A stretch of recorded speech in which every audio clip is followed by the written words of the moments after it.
News, सच जरूरी है। नमस्कार दर्शकों, आप देख रहे हैं एमएनएस न्यूज टीवी और मैं हूं आपके साथ श्रद्धा तिवारी। तो आइए देखते हैं आज की खास खबर।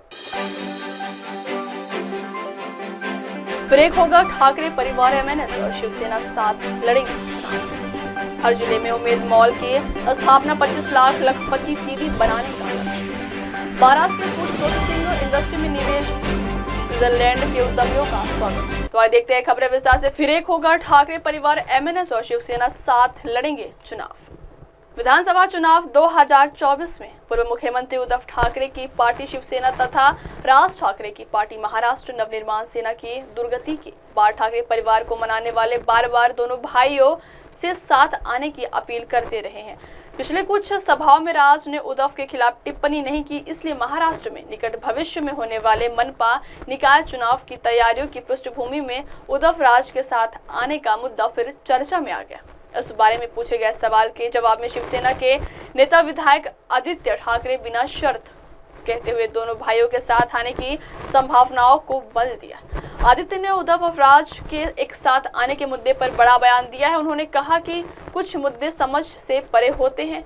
दोनों भाई करीब 20 साल पहले अलग हुए थे। 5 या 10 साल पहले उद्धव ने हाथ साथ आने के लिए बढ़ाया भी था, लेकिन अब यह कब संभव होगा यह देखना होगा। ऐसा कहते हुए आदित्य ने कहा कि पिछले 2 वर्षों से हमारी लड़ाई चल रही है, हमने अपनी भूमिका नहीं बदली है। राज के साथ साथ उप मुख्यमंत्री एकनाथ शिंदे पर भी निशाना साधते हुए आदित्य ने कहा कि हम रात बेरात हुडी और वगैरह पहनकर किसी से मिलने नहीं गए।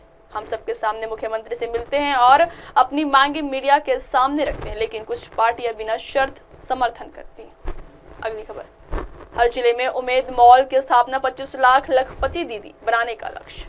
महालक्ष्मी सरस एक अत्यंत लोकप्रिय पहल बन गई है। राज्य भर के स्वयं सहायता समूह यानी एसएचजी को स्थायी बाजार उपलब्ध कराने के लिए पहले चरण में 10 जिलों में 10 मॉल स्थापित किए जाएंगे। धीरे धीरे पूरे राज्य में उम्मेद मॉल स्थापित किए जाएंगे। इसके साथ ही सरकार का लक्ष्य आगामी वर्षों में 1 करोड़ लखपति दीदी बनाने का है। वर्तमान में महाराष्ट्र में 18 लाख लखपति दीदी हैं और मार्च तक यह संख्या 25 लाख तक पहुंच जाएगी।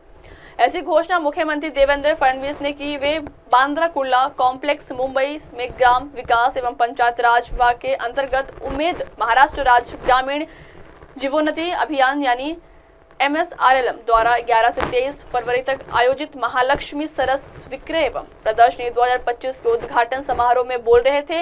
इस कार्यक्रम में ग्राम विकास मंत्री जय कुमार गोरे, राज्य मंत्री योगेश कदम, प्रधान सचिव एकनाथ डवले, उम्मेद के CEO नीलेश सागर, COO परमेश्वर राउत सहित राज्य भर से हजारों महिला बचत समूहों की सदस्याएं उपस्थित थी। मुख्यमंत्री फडणवीस ने कहा कि महालक्ष्मी सरस पिछले 21 वर्षों से लगातार जारी एक सफल पहल है। अगली खबर। महाराष्ट्र के फूड प्रोसेसिंग इंडस्ट्री में निवेश। महाराष्ट्र देश का सबसे बड़ा कृषि उत्पादक राज्य है। यहाँ खाद्य प्रसंस्करण उद्योग सहित विभिन्न क्षेत्रों में निवेश की व्यापक संभावनाएं। महाराष्ट्र स्विट्जरलैंड के साथ व्यापारिक संबंधों को बढ़ाने के लिए उत्सुक है और स्विट्जरलैंड के उद्यमियों का निवेश के लिए स्वागत किया जाएगा, ऐसा राज्य शिष्टाचार मंत्री जय कुमार रावल ने कहा। स्विट्जरलैंड के महा वाणिज्य दूत और कॉन्सुलेट कॉर्प्स के डीन मार्टिन मेयर ने आज सह्याद्री अतिथि गृह में महाराष्ट्र के राज्य शिष्टाचार मंत्री जय कुमार रावल से मुलाकात की और विभिन्न मुद्दों पर चर्चा की। मंत्री रावल ने मेयर को महाराष्ट्र की विविधता के बारे में जानकारी दी। राज्य में हापुस आम सह्याद्री पर्वत श्रृंखला से उत्पन्न स्वादिष्ट चावल, ताजे फल और सब्जियां प्रचुर मात्रा में उपलब्ध है। यहाँ खाद्य प्रसंस्करण उद्योग में अपार संभावनाएं हैं। हाल ही में महाराष्ट्र में बड़े पैमाने पर सोयाबीन की खरीद की गई है, जो कि गाय पालन दोनों देशों के लिए एक सामान्य उद्योग है। यदि स्विट्जरलैंड सोयाबीन खरीदने के लिए इच्छुक है तो महाराष्ट्र इसका निर्यात कर सकता है, ऐसा उन्होंने कहा। अब वक्त हो चला दर्शकों ब्रेक से लौटने के बाद देखेगा देश और दुनिया की तमाम बड़ी खबरें। बने रहिए एमएनएस न्यूज टीवी पर। नमस्कार। Hi, this is Abhijit Sawant and you are watching MNS news. आप देख रहे हैं एमएनएस न्यूज, सच जरूरी।